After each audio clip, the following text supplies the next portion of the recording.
So Toronto Star writes, Liberals win fourth mandate as NDP vote collapses and Singh announces he will resign. Prime Minister Mark Carney promises to unite the country and govern for all after Canadians handed the Liberals a fourth consecutive mandate on Monday's federal election. So Jagmeet Singh, who built up himself as kind of this, working man's, the People's Party. He was supposed to be for the working class. Really dropped the ball. Really dropped the ball. And the NDP itself just kind of showed its true colors. It's like if the Squad in America had its own political party. That's the NDP for you. AOC, Bernie, that kind of coalition. If they had their own political party, it would be the NDP. And we know how devastating it was in the United States, and now we're getting a taste of our own medicine. So Jagmeet Singh really sold out a lot of Canadians, a lot of constituents within his party to side with Justin Trudeau. Didn't vote for a non-confidence vote. We're going to get into. Here's his breakdown speech. It's a fairly lengthy speech. We're not going to show all of it, but here's just a little taste of it. You're gonna get me all choked up here, guys. I gotta keep it together here, folks. Thank you very much. The love is amazing. I appreciate y'all. Big thank you to Suzanne. She's been with us from the beginning. Huge thank you. Appreciate her so much. Thank you. And all of you in this room, you guys poured your heart into this. Thank you so much for everything you've done. You're amazing. We love you all. Thank you. And I know in election parties, night parties across the country, people are gathered. And I want to thank them all for all their hard work. They're amazing people gathered together across the country. I want to take a moment to congratulate Prime Minister Carney on his victory. He has an important job to do to represent all Canadians and to protect our country and its sovereignty from the threats of Donald Trump. Tonight and every night, all of us here, we're on Team Canada. We want Canada to thrive, and we're going to continue to fight for Canada. So I just want to pause here because you could see on the side here. So that's Jagmeet Singh's riding, Burnaby Central, right there. And you can see just how awful he did in his own riding, where he used to win a lot. He had a lot of support in his own riding. That's why they made him to become the leader of the NDP. Look at that.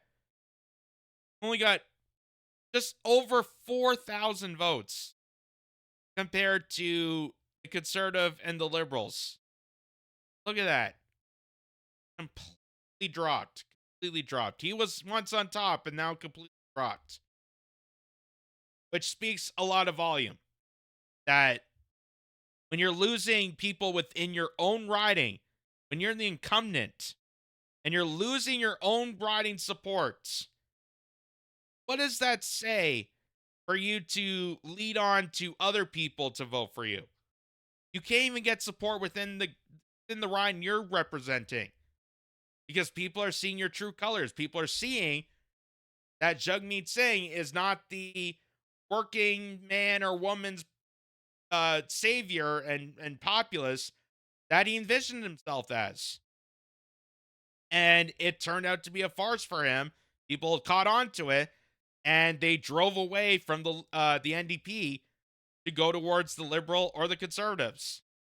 And it really cost him a lot of votes. It really cost a lot of the smaller party votes. So here is this guy, Right Blend, says, I asked Jagmeet Singh if he would vote non-confidence and force an election, but he turned his back and ignored me like he ignores all Canadians. This was back September of last year. So Jagmeet Singh had every opportunity, if he really stood up to the plate, if he really was this opposition party, to go after the Liberals and really hammer hard on how Justin Trudeau has failed the country, like he's goes on stage and grandstands about. This is the opportunity. This is the moment. This is the moment where they could have had an election back then, and we could have maybe had a Conservative minority, or we could have had the NDP, gain a lot more support. But he dropped the ball immediately after a stunt like this. Watch. Jagmeet Singh, are you going to call an election?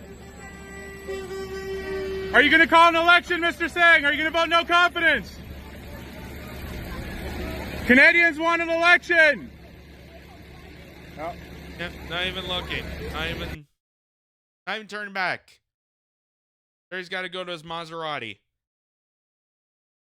But hey, the good news is now that he's, stepping down, there's more time for him and his family to, more family time. Even get those chrome spinners onto his car. I don't know. You gotta look at some positives of this. You gotta look at some positives. So here, this guy, Christo Avalos, how you say it, says Greens strategically voted Liberals all across Canada. They even refused to run candidates in many places. Candidates endorsed Liberals over the NDP in Montreal. And when the Greens asked for a strategic vote in one riding, Liberals failed to deliver. Shameful. So, what he's saying here is that even during the election, the Green Party and even some NDP, because there was this hidden coalition that we're going to get to later on in this segment here, there was a secret coalition to try to thwart the possibility of Pierre Poilievre winning the election between the Green Party, the NDP, and the Liberal Party. There was a coordinated effort between these three parties to try to thwart the efforts of Pierre Poilievre gaining momentum and possibly getting a conservative win or even a conservative majority. And this is one of the strategies that they purposely got candidates involved in these ridings to immediately dropped out. So they pushed more for the Liberal vote. They pushed more for the NDP vote in the hopes that it will thwart the conservative vote. And here is even more election interference because Doug Ford played a factor in this. Our premier, Doug Ford, the progressive conservative, as stated here, that it's the tariff, stupid. That he's referring to he's referring to Pierre Poilievre, saying that it's the tariff, stupid. That's why we got to do this. That's why I side with the Liberal establishment. Ontario Premier Doug Ford gets real about the Canadian elections. Canada's holding its most consequential election Monday. Here's how the country's most successful conservative right now thinks it will go. Doug Ford is not a successful conservative. I wouldn't call him a success. I would call him a puppet of the rest of the establishment. Doug Ford poses as a progressive conservative. Doug Ford, who you remember was elected in Ontario to fix the dilemma and the problems done by the previous premier, Kathleen Wynne, and he has made it worse. He has driven up more debt. He has caused more scandals. He has done the utmost worst for Ontario. But you got liquor and booze at better locations, at corner stores, because that's the biggest priority for Ontario, is finding more ways to drink. Maybe that'll distract them while Doug Ford is ruining healthcare, education, infrastructure, everything else. You can drink the problems away.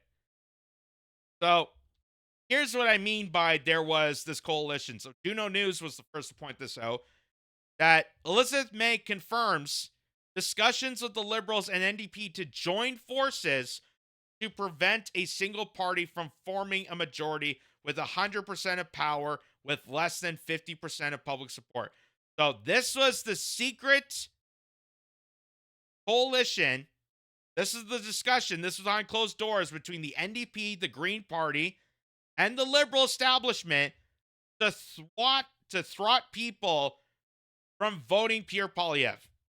This is all part of the strategic strategy that Elizabeth May, drunk as a skunk Elizabeth May, is going to reveal out to the public. He reveals the game.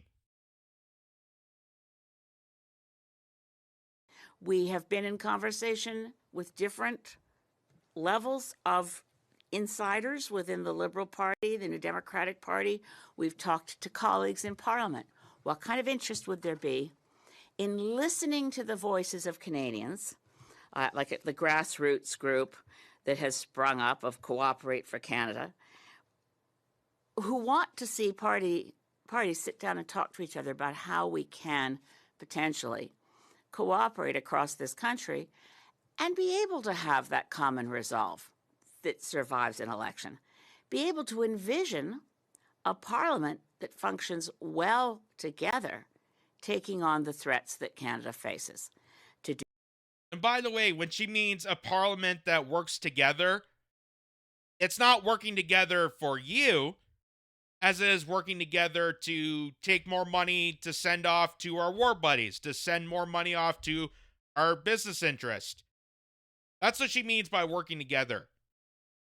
Because that's what we saw when the Liberal Party, when Jagmeet Singh joined the Trudeau establishment, made a coalition between that to try to stop the Conservatives, to try to stop Pierre Poilievre when he was making criticisms on things like, hey, I don't think it's right to put this daycare bill among this other spending when you're trying to balance the budget, when you're trying to crunch the numbers. It wasn't that Pierre Poilievre wasn't against daycare. Pierre Poilievre's not against children. It's because, hey, you're doing this tactic, you're doing this gimmick of saying one bill, but it's added on to another, few other bills on this reckless spending. That's what Pierre Poilievre was doing, but the Liberal Party and the NDP were trying to thwart that. And now Elizabeth May is giving out the game saying that, hey, we got to come together to stop Pierre Poilievre, to stop populism. Because that's the new scare word, populism. We can't have Canadians coming together to do great things for the majority of Canadians. We can't have that.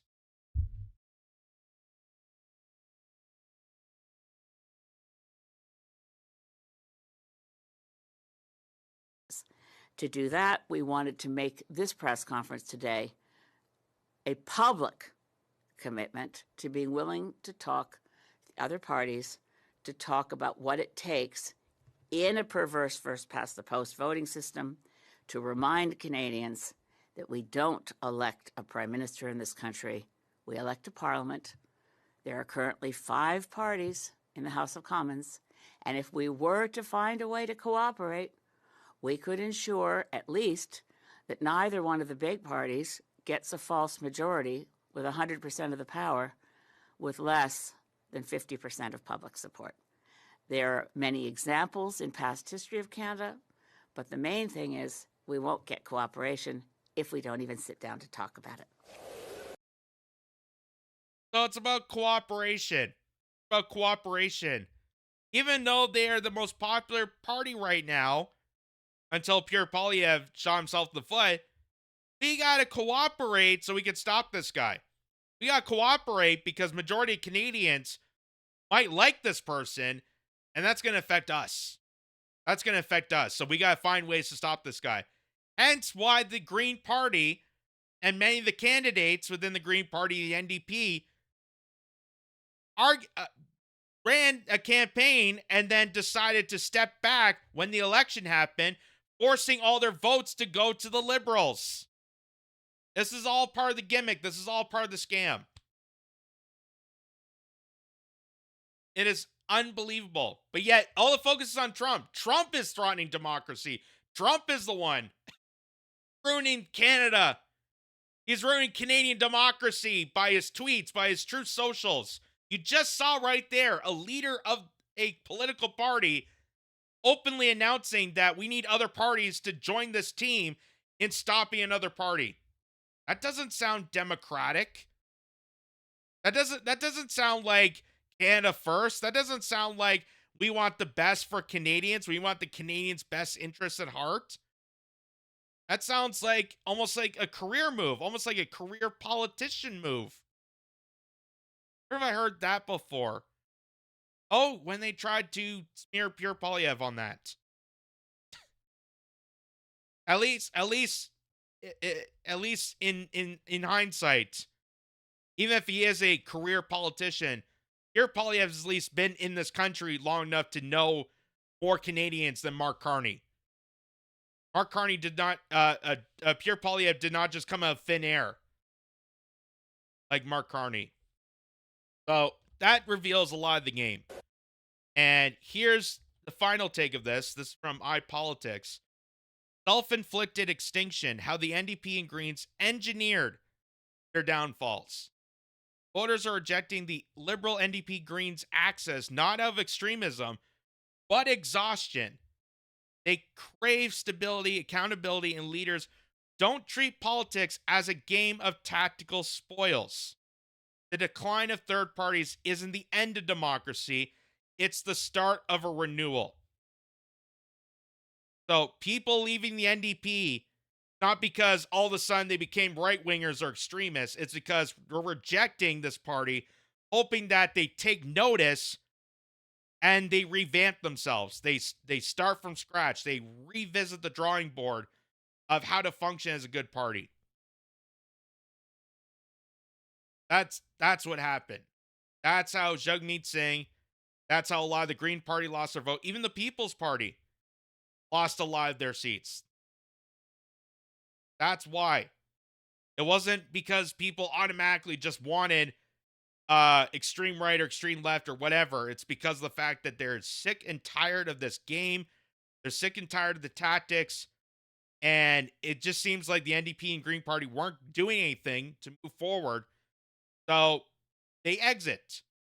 Voters exit, hoping that if they fall and crash like they did, that they're going to pick up the pieces and they're going to go back to the drawing board and come with some sort of renewal to gain back trust. That's what they got to do. That's what they got to do.